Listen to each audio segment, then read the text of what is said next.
Batangas, ang probinsya ng magigiting. Bukod dyan, alam mo ba na lugar din ito ng masasarap na pagkain? Kaya tara, samahan ninyo ako sa isang Best of Batangas food crawl at pagsaluhan natin ang mga pinagmamalaking pagkain ng aking mga kababayan. It's a beautiful day for a food trip. Let's go!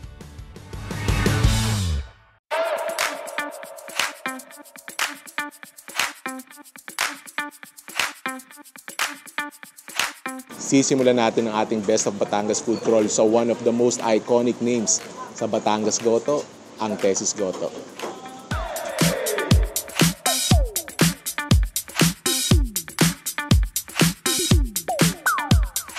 Ate, good morning ho. Tandaan niyo ho ako? Morning po. Yan si Ate si Nambini. Talaga naman kasipag pa rin hanggang ngayon. Punong abala pa rin.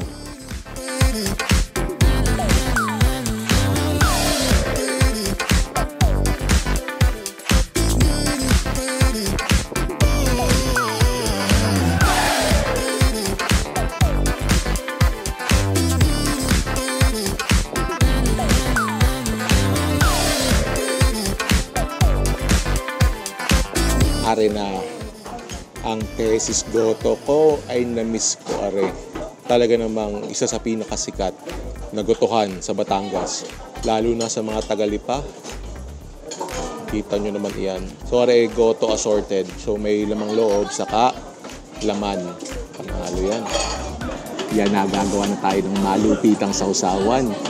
Siyempre ang Batangas Goto kailangan may sausawan yan na maanghang na patismansi kasi ang Batangas Goto, iluluto yan with the intention na lalagyan ng sausawan.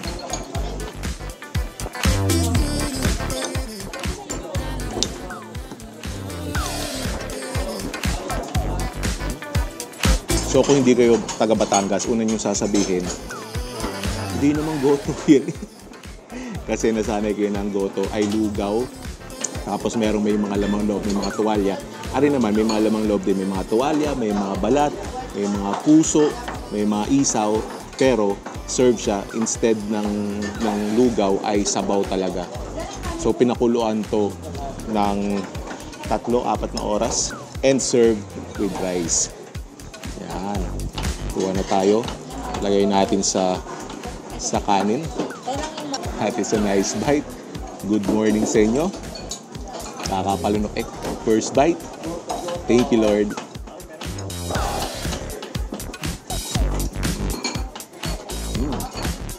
Ang Tesis Goto talaga.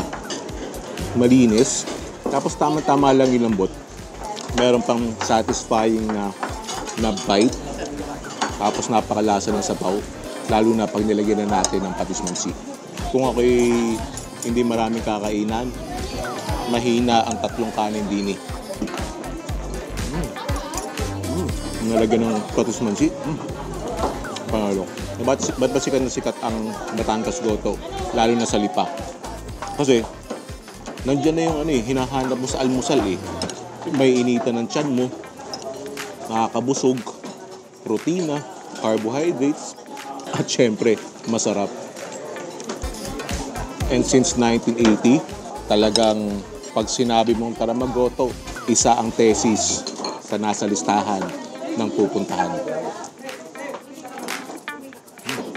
Solve na tayo dito. Pero speaking of may initan ng tiyan, sabaw din ang ating susunod. Kaya see you sa next one.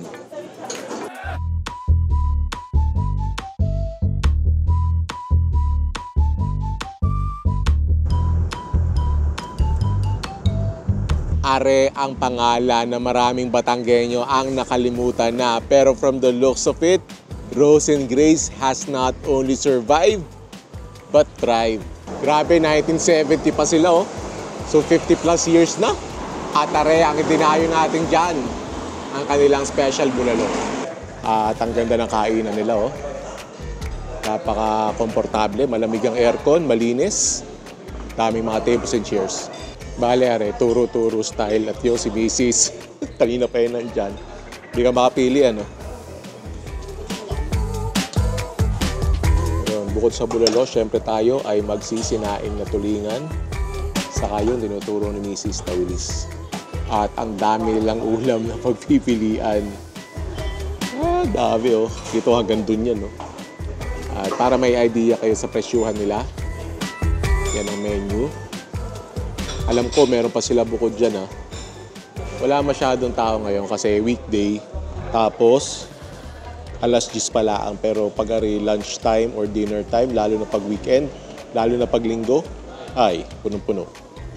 Dahil ari isang Batanggenyo food crawl, tayo ay magtutulingan. Sarap ng tulingan ah.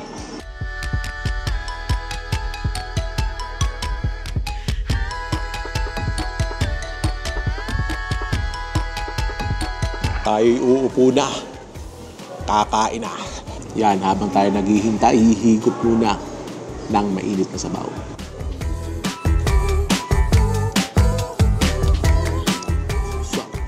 Gising ang diwa. Kanina ako'y medyo himatlugin pa at hindi sanay na gumigising hanggang kaga ngayon.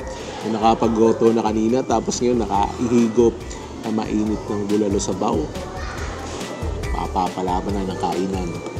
Habang gumagawa tayo ng malupitang sausawa, kwento ko lang, nakakatuwa kasi itong Rose and Grace dati talaga nung binata pa ako, nung mga teenager, talagang matik basta kami napaluwas, pag-uuwi, dito kami kakain kasi wala pang Star Tollway nun eh. Dito sa Santo Tomas ang daan. Tapos yung simula nang nagkaroon na ng Star Tollway, hindi na kami nakakain, hindi kami nakabalik dito. So, 20 plus years yung last na kain ko din eh. And it's good to see na talagang nag-thrive ang Rose and Grace kasi institusyon na talaga siya din sa Batangas. Siguro dahil sa booming na rin yung Santo Tomas, ang dami na rin kainan dito.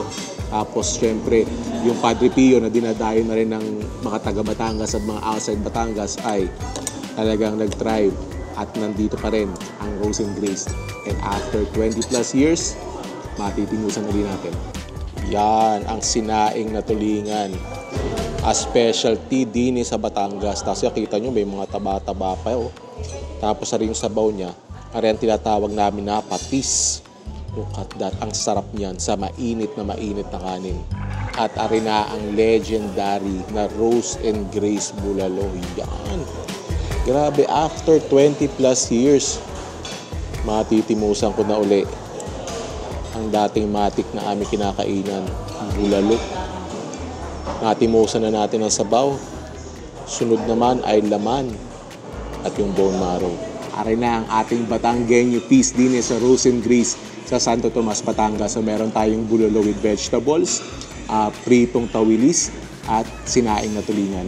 Unahin na natin na rin sinaing na tulingan. Mataba ang yun no.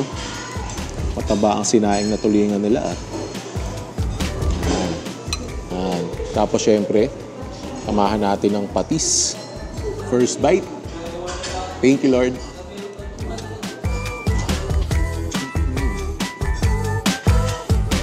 Ito talaga yung sinaing na tulingan ng isang Batanggenyo dish na kailangan matimusan nyo. Salty yung sabaw, kaya tawag yan ni patis. Ang sarap sa kanin. Tapos may kasabihan, din sa Batangas, kawawa ang tulingan.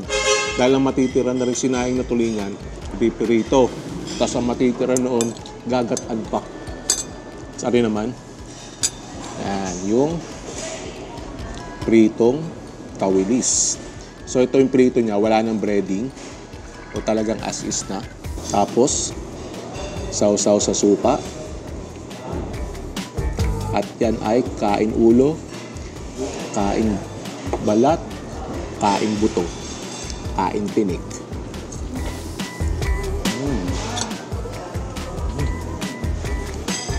Crispy.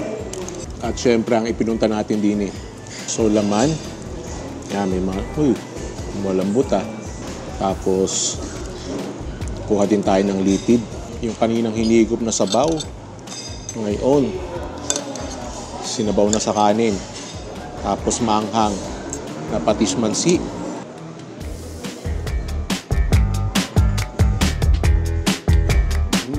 Parang halos sinisisi ko yung sarili ko na porque nawala laang yung Star Tollway, hindi na ako bumalik din eh. Sadya naman kasarap din eh.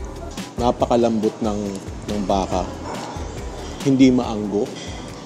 Masarap yung sabaw. Ang ganda ng pagkakaluto. May pangontra tayo. Gulay. Ang bulalo talaga, comfort food eh. Kasi mainit, ganyan. Ang history nito, before, ano lang to, mga pang special occasion. Tapos salamat, mga restaurant sulat ng Rose and Grace, kahit kailan tayo napapaibig sa bulalo, pwedeng-pwede.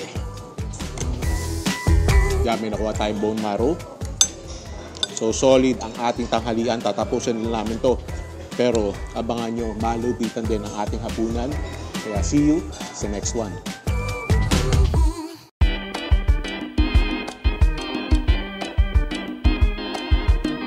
Hapunan natin isang institusyon na when it comes to Batanggenyo food and delicious food in general, ang Lando and Lori din sa San Jose. Yan. More popularly known as Banay Banay Eatery. Aray na naman po tayo, pahirapan pumili kung anong uulamin. Actually, mas kukunti yan kasi early dinner pa, alas 5 pa lang. Ari pag mga bandang alas 6, lalo na pag lunch time, mga 11 ay puno-puno hanggang dun yan. At least nabawasan ang pagpipilian. Yun, order tayo ng kalderetang kambing. May kalderetang kambing naman sa ibang lugar, pero iba ang lutong Batangas. Tapos sinigang na maliputo. Ang maliputo endemic sa Taal Lake. Kaya di mula ang yan matitibusan sa Batangas. Meron sa iba, pero sobrang mahal.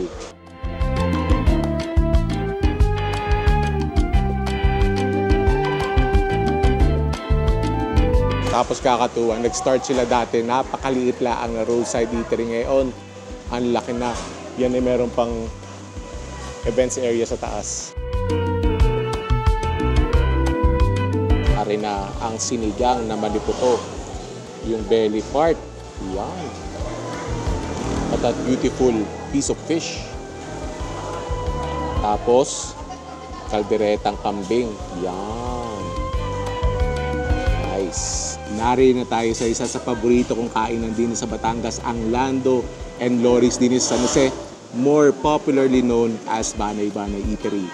Yan. Actually, meron din naman silang bulalo. In fact, napakasarap ng bulalo din eh. Pero dahil nagbulalo na tayo kanina, tayo naman ay magsisinigang na maliputo. Pero bagong lahat, tama-tama, nakaulan. Bagay na bagay ang sinigang. Wow! Yung asim niya, saktong-sakto lang. Sinigang na maliputo ng Batangas.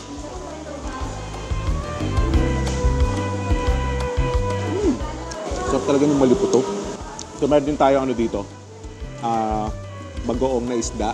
So dagdag sausawan lang natin yan. Dagdag pampasarap lang ba? Lagyan natin ng sili.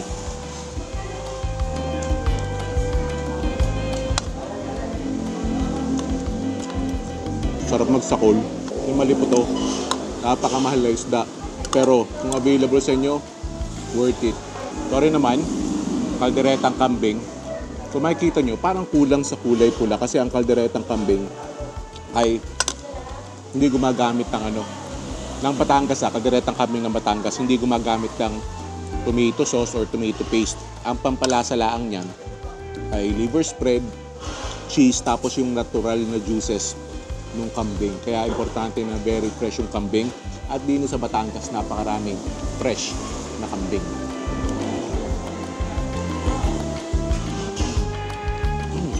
Lasang-lasa mo yung liver spread. May konting tamis.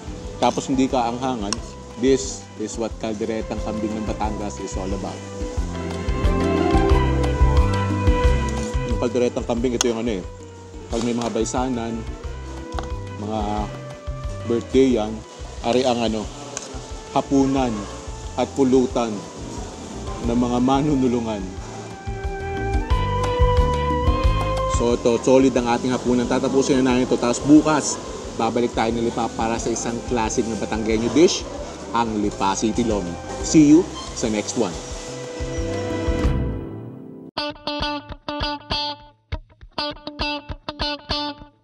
This is a Lipa legend modernized. Siyempre, familiar naman kayo sa Lomi King. Ang Lomi King together with Lipa City Pansiteria, sila talaga ang original na Lomi.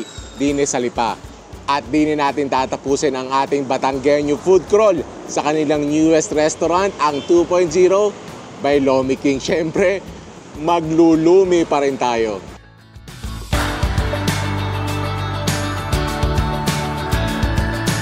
Are ang menu ng 2.0 by Lomi King. Kita nyo, bukod sa mga lomi nila sa mga noodles, ay meron na sila mga rice meals, mga starters, mga chicken dishes, mga seafood beef, at marami pang iba. At meron na rin sila, yan o, mga dessert sa mga drinks.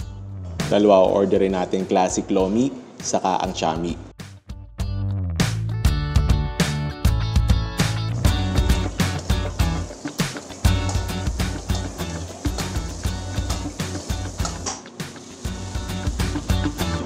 Tapos yan, yung beefy noodles, sila may gawa niyan, homemade yan.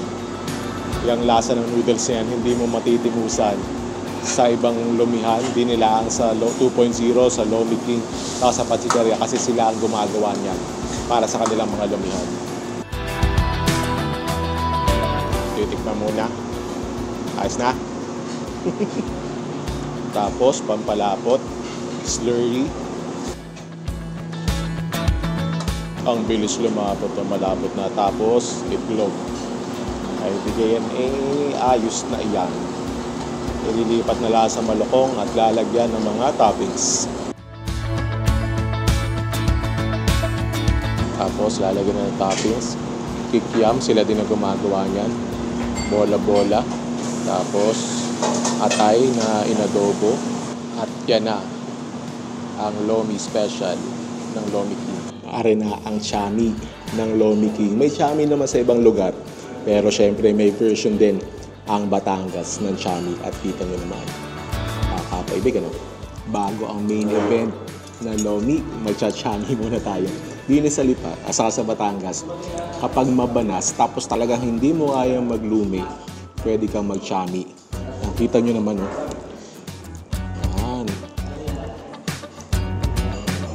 Ang kintab, kintaban.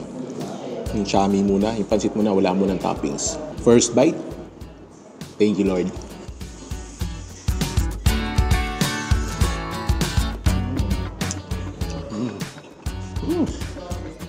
Init. Pero sarap, napakalasa. Tapos yan, may topping. Yung toppings, hindi na muna natin masyadong papansinin kasi may toppings naman sa Lomi. Pero ang isang topping talaga na sa chami mo makikita yung itlog na tinatopping yan. So yan. Tapos pwede kayong humingi ng kaldo. Sabihin nyo lang, pahingi ng extra kaldo. Ito yung pinaglutuan ng chami. So kung gusto nyo na medyo masabaw yung pansit nyo, pwede yan. Gusto ko rin ubusin, kaso tayo maglulumi pa. Lomi naman tayo.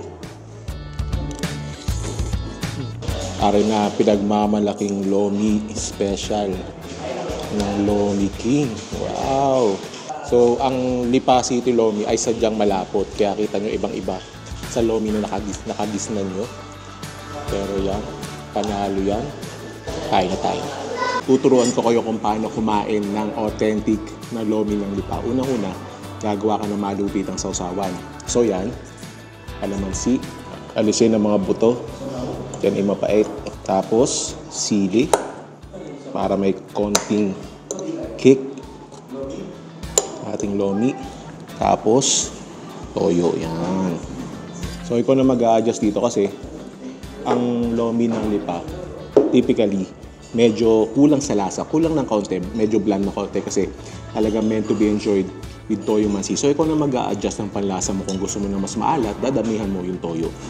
Tapos, ililipat mo ngayon yan sa plato. Yan. Bakit mo ililipat sa plato? Dagdag hugasin pa. Kasi para madaling lumamig. Pag sa init niyan, hindi mo makakain ng diretsyo yan. Saka syempre, kasi yan, habang pinapalamig mo, hahalu-haluin mo. Para dito mo lang haluin sa plato. Kasi pag dito mo hinalo ng hinalo, ay lalabnaw yan. Mawawala ang lapot. So, tikman muna natin ng walang sausawan. So, ganun muna. Tikman mo muna na walang sausawan para malaman mo kung i-adjust mo yung lasa. Lomi ng Lipa.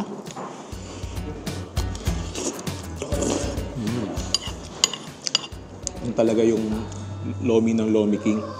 Masarap na kaldo. fresh noodles. So, i-adjust mo yan. Lalagyan mo ng maanghang ng patis mansi ay panalong-panalo na. Tapos yan, ito pinagmamalaki din nila to. Yung kanilang kikiam. Sila sadya ang gumagawa niyan. Sila nagbabalot. Sila nagpipirito.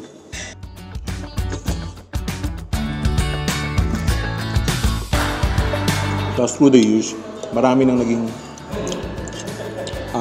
innovation ang Lomi. Mga iba na ang lasa, medyo iba na yung lasa. Iba na yung toppings, overloaded toppings. Okay din na masubukan.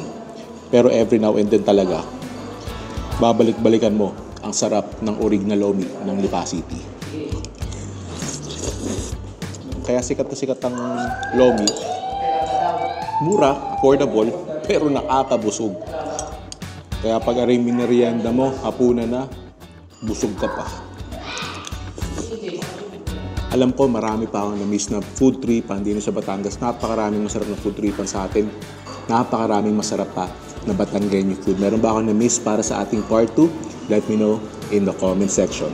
That's it for today's vlog. Thank you for joining me. Sana nag-enjoy kayo. And if you did, make sure to click on the subscribe button and notification bell and watch my other vlog right here. Thank you for watching. I'll see you in a bit.